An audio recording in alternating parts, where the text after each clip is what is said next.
So yeah, over time you're going to end up having to buy a few different paint supplies and all that kind of stuff. But hey, you can do that because you're not paying somebody to paint all your stuff for you. From now on, you're going to do it yourself. And see, I just keep all my extra stuff in here. I got all kinds of paint sticks. See, this is for my big old fat roller. When I do walls, I'll use something like that. I think this is lambskin roller or a commercial construction grade. Let's see what it is. Here's one right here. Super fab, extra rough, 1.25" nap. And high production. And that's what I end up using. I use that. That's the same one. See? And actually, this is not lambskin covered. Lambskin costs a little bit more, but lots of painters swear by them, by lambskin cover. See here, I've got a couple extra ones of those. Like if I do walls in a closet or something, I may end up using my 6" roller. Or for all of the ceilings in the condo, I used this, believe it or not, right here. That my 6". This is actually 6.5" nap roller. I don't know why they did that instead of 6. But anyways, keep all that stuff in there. I've got sanding pads for my hand paddle sander. Every time you go to the store, you just ask them for a couple more mixing things. They give them to you, and you know, you'll end up start getting yourself quite the collection. You know, but hey, I've got that bucket for my painting stuff, and then I just set this off to the side with all my painting stuff, and I'm ready to rock and roll anytime I paint. Yeah, I got the first coat of paint up there. See there? And just using that 6" mini roller.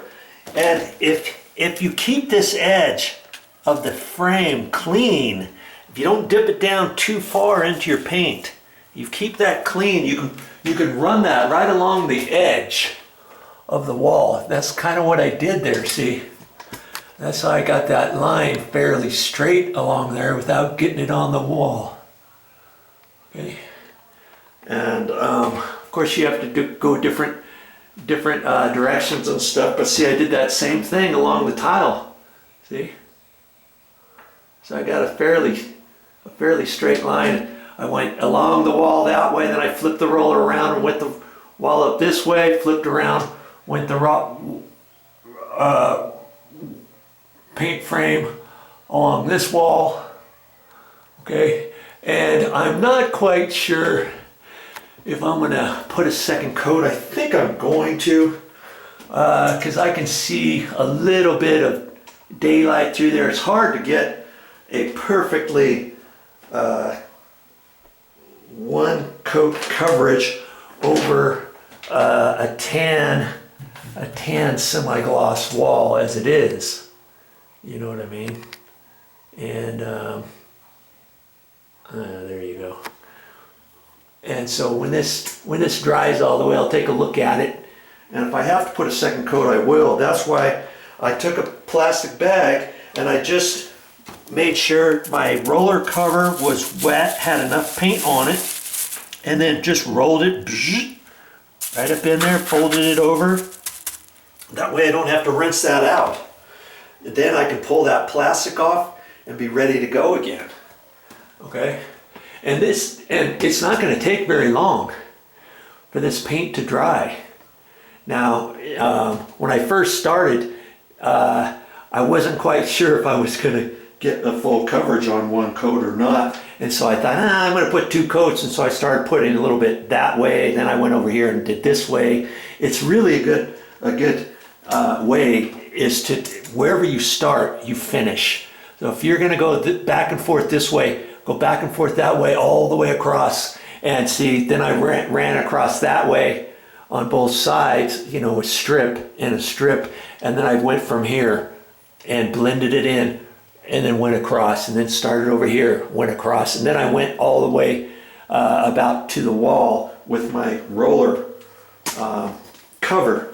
And see, with a 9-inch roller cover, it'd be very difficult to get it this close, first off. Very difficult to get a nice even coverage and not get anything on the walls and stuff. And I wanted to show you, just with the one coat, this is dry paint here, but see the tiny little flakes, the flecks, those weren't on there before. See all of them?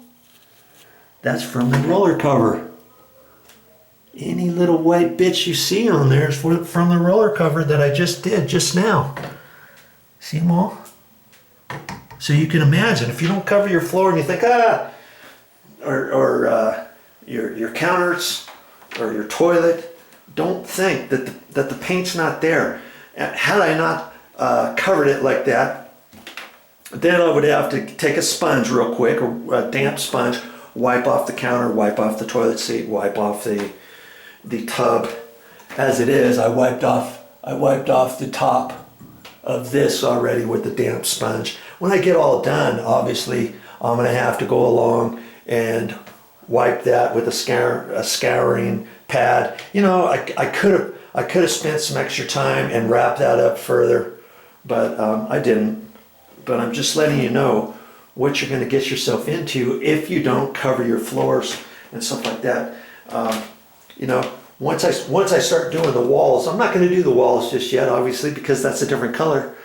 And I'm waiting for this. If I end up putting a second coat, obviously I'll do the second coat of that first. Then I can clean up. I don't even have to cut in. I don't think I'm even going to cut in this ceiling yet until I get the walls done. When I do the walls, I'm going to do the same thing around here, so that I just have that little bit left to do. That way I can get all my walls done before I get back into the white paint, cut in the ceiling, cut in the up along here where the grout line was along there. I think I might put a piece of masking tape up there. I'm not quite sure yet, because it's going to be really tough for me to cut that in right up next to the old line, you know, where the grout line is all the way across there. I mean, professional painters, oh yeah, no problem, and they're done.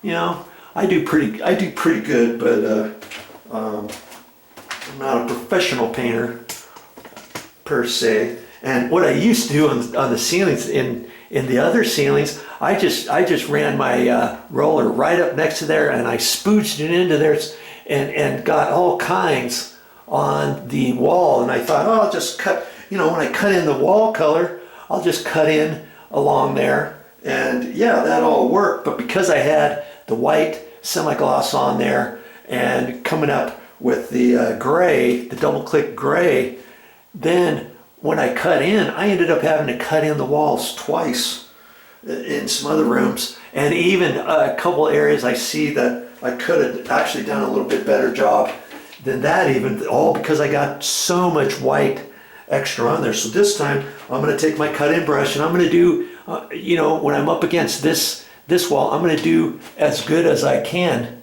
you know, as best I can. But you know, if I get a little bit on this wall, I know that wall is going to be cut in. So if anything, I want to get that line nice and straight. And if I have any question, I'll go over that edge just barely onto the wall. You see what I mean? Because when I get ready to, after I get done painting the walls, then I'll come in and cut in the wall to the ceiling. It's always easier, I think, to do all your ceilings, cut your ceilings into your walls, and if you get a little bit on your walls, fine. I like to, it's way easier for me to cut the wall into the ceiling rather than the ceiling into the wall. Okay, remember that.